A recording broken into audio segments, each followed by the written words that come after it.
What's up, guys? Wait a minute. You guys aren't the real Avengers. Listen, I know school sucks. I know you want to save the world.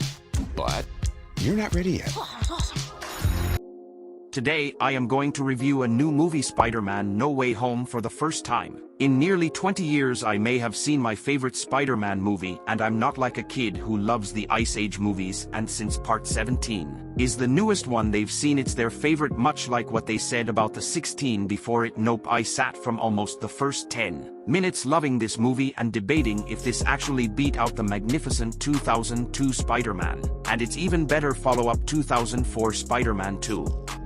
I will say this is my new second favorite of all 27 MCU movies, easy, and it's easily in the top 3 of the 10 theatrical Spider-Man movies. In fact, since part 2 in 2004, I have not been impressed with any of the Spider-Man movies until Spider-Man Into the Spider-Verse. In this third Tom Holland-led Spider-Man series, I barely liked Tom's Spider-Man Homecoming, and I refer to it Iron Man Jr. because it was way more about Iron Man's smarts and involvement, and it clearly made Peter a complete who couldn't lift a finger or figure out anything on his own without Big Daddy Tony helping Tom. Spider-Man Far From Home was better, but it still couldn't let go of Tony even after his character supposedly left the franchise. This second, rebooted version of Spider-Man of Tom Holland's made me sad because of how dumb Peter is, and how reliant he is on others, namely Big Daddy Tony. This is not the brilliant Peter Parker I grew up with, but finally they got it right with Tom's third movie. The trailer spoiled so much of this movie, and the actors involved as trailers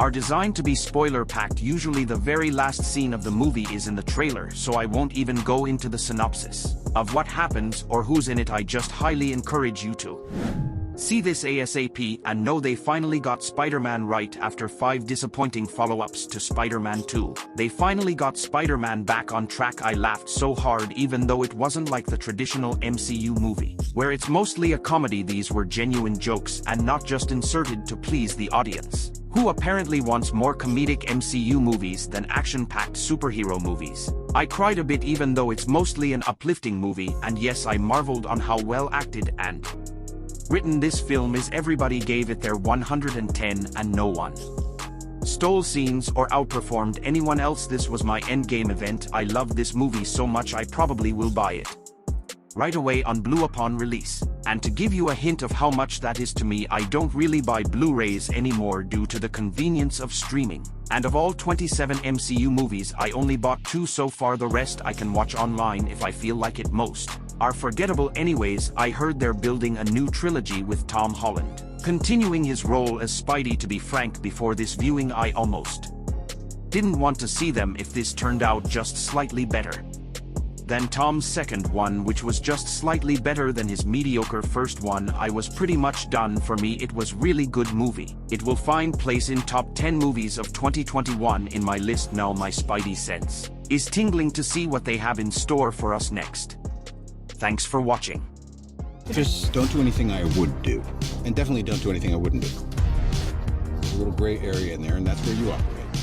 We come to you now with revelation from last week's attack in London. An anonymous source provided this video, which shows Quentin Beck, aka Mysterio, moments before his death. But I don't think I'm gonna make it off this bridge alive. Spider-Man's name is Peter Parker.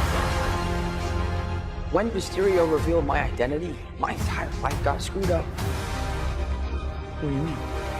Now that everybody knows, you don't really have to hide or lie to people. For the record, I never wanted to lie to you. Like, how do you tell someone you're Spider-Man? I was wondering if maybe you could make it so that he never did. We got Peter Parker,